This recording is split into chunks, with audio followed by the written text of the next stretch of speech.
Hello everyone, কেমন আছেন আপনারা সবাই? আশা করি ভালো আছেন। আমি ভালো নেই, কারণ এর আগের ভিডিওতে আপনারা অবশ্যই শুনেছেন যে আমার মোবাইল এবং টাকার ব্যাগটা চুরি হয়ে গিয়েছে।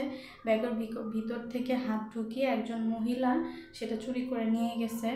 তো তারপরে তো আর এটা তো রোজার মধ্যেই তো এর মধ্যে হচ্ছে আবিয়ানের বাবা, আপনাদের ভাইয়া, আমাকে জোর করে একটা মোবাইল কিনে দিল। আমি মোবাইল কিনতে চাচ্ছিলাম না। আর মোবাইল হারাই গেলে, নষ্ট হলে, চুরি হইলে মানুষ যে কতটা কষ্ট পায় সেটা তো আসলে বলার বাইরে আসলে।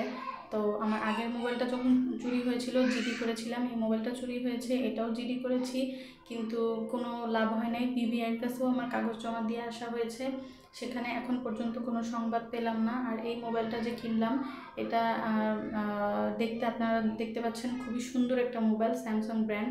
স্যামসাং আমি একদমই সহ্য করতে পারি না, পছন্দ করি না, খুবই বাজে একটা কোম্পানি এটা। ওরা অনেক টাকা নেয়, অনেক উল্টাপাল্টা কথা বলে নেয়, আসলে ওরা বাটপার।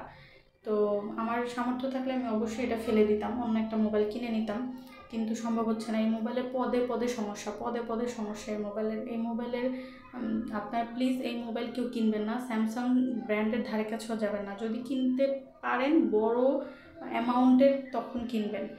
আর হচ্ছে কি বলবো, আর এগুলো হচ্ছে আমাদের পাখি, আগে দুইটা ছিল দেখেছিলেন, তারপর আমরা আরও আরও 4টা পাখি এনেছি আলহামদুলিল্লাহ, এই তো। আর হচ্ছে আমরা যে দোকান থেকে কিনেছি সেটা হচ্ছে যাত্রাবাড়ি। তো যাত্রাবাড়ির স্যামসাংয়ের যে শোরুমটা আছে, ওরা খুব সুন্দর ব্যবহার করবে প্রথমে বিক্রি করার সময়, পরবর্তীতে আপনার সাথে খুবই বাজে ব্যবহার করবে, কোনো কিছু বুঝিয়ে দিবে না যে এটা এভাবে করবেন, ওটা ওভাবে করবেন, এই ফ্যাসিলিটি আছে, এগুলো সব প্রথমে সব বলবে, পরবর্তীতে গেলে আর সেগুলো বুঝাই দিবে না।